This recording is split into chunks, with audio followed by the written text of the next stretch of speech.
instructed to change your course. Any further attempt to sail toward Gaza endangers your safety and places you within an active war zone.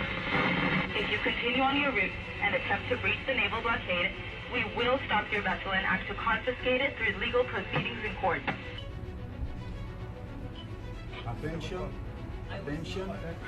Ketegangan di kawasan Timur Tengah kembali meningkat setelah pasukan Laut Israel dilaporkan menyergap konvoi kapal bantuan internasional yang menuju jalur Gaza.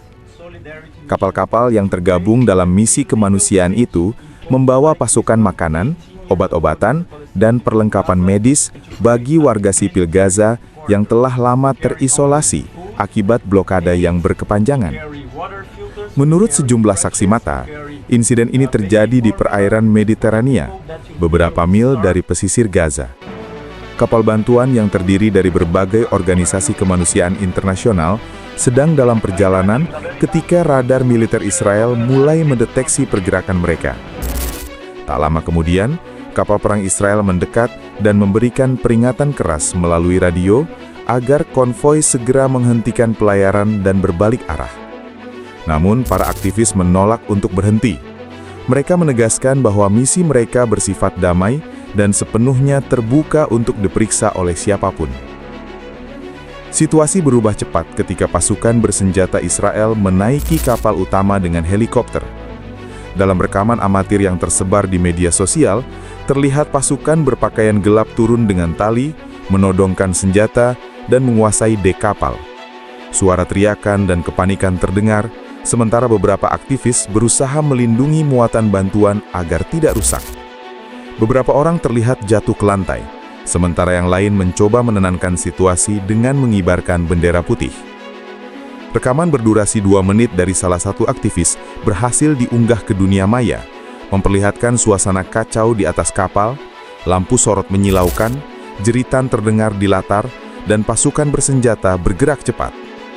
Video itu segera viral dan menjadi pusat perhatian global. Tagar #Flotilla Gaza menyebar di seluruh dunia, memicu gelombang kemarahan dan simpati terhadap para relawan yang menjadi korban penyergapan di laut. Dalam waktu singkat, protes besar terjadi di berbagai negara.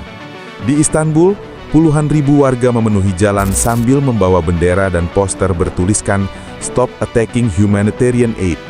Di London, massa berkumpul di depan parlemen menuntut agar komunitas internasional memberikan sanksi kepada Israel. Sementara di Paris, para demonstran menyalakan lilin di tengah malam sebagai bentuk solidaritas bagi para relawan yang terluka dan hilang kontak. Di Jakarta, ribuan mahasiswa dan aktivis kemanusiaan turun ke jalan menuntut keadilan dan meminta dunia bersatu dalam menekan blokade Gaza yang sudah berlangsung lebih dari 1 dekade. Pemerintah Israel menyampaikan pernyataan resmi yang menyebut bahwa tindakan tersebut dilakukan untuk alasan keamanan nasional. Menurut juru bicara militernya, ada kekhawatiran bahwa kapal tersebut dapat membawa bahan atau peralatan berbahaya yang bisa dimanfaatkan oleh kelompok bersenjata di Gaza. Namun penyelenggara misi bantuan membantah keras klaim itu. Mereka menegaskan seluruh muatan telah melalui pemeriksaan independen, disertai dokumen sah yang menunjukkan bahwa semua isi kapal murni bantuan kemanusiaan. Kecaman internasional pun bermunculan. Beberapa negara Eropa menyerukan penyelidikan independen atas dugaan pelanggaran terhadap hukum maritim internasional.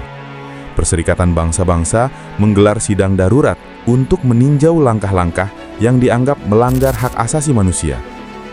Banyak lembaga kemanusiaan menilai tindakan ini tidak dapat dibenarkan dalam kondisi apapun, karena misi bantuan seharusnya dilindungi oleh hukum internasional. Sementara itu, di dalam negeri Israel, muncul suara-suara kritis dari kalangan akademisi dan aktivis perdamaian. Mereka menilai operasi militer terhadap kapal bantuan justru merusak citra negara dan memperburuk hubungan diplomatik. Beberapa media lokal bahkan menyoroti pertanyaan moral yang kini dihadapi pemerintah. Sampai kapan alasan keamanan bisa dijadikan pembenaran atas tindakan yang menimbulkan korban sipil? Di sisi lain, kondisi di Gaza kian memburuk. Blokade yang telah berlangsung selama bertahun-tahun membuat wilayah itu nyaris lumpuh total. Listrik hanya tersedia beberapa jam sehari, pasokan bahan bakar sangat terbatas, dan sebagian besar rumah sakit beroperasi dalam keadaan darurat.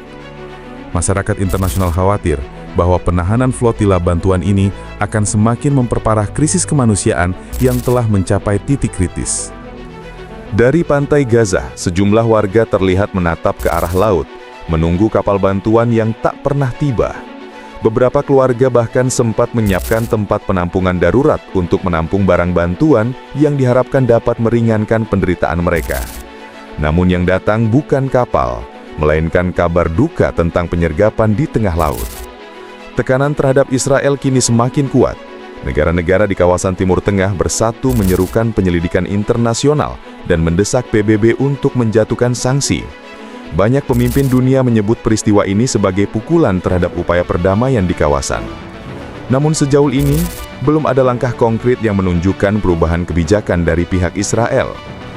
Beberapa hari setelah insiden itu, pemerintah Israel mengumumkan bahwa seluruh aktivis telah dievakuasi dengan aman ke pelabuhan Yordania. Namun beberapa laporan menyebut bahwa tidak semua relawan berhasil ditemukan. Sejumlah organisasi kemanusiaan mengklaim masih ada anggota mereka yang hilang tanpa kabar.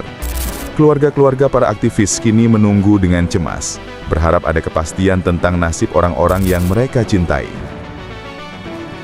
Di berbagai belahan dunia, solidaritas terus mengalir.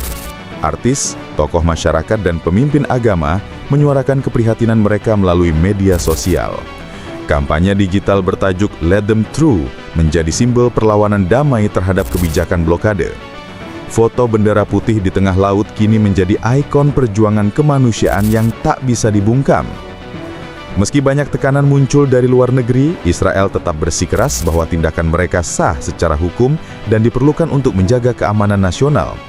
Namun para pengamat menilai, semakin keras Israel mempertahankan narasi ini, semakin besar jarak kepercayaan yang terbentuk antara Israel dan masyarakat internasional.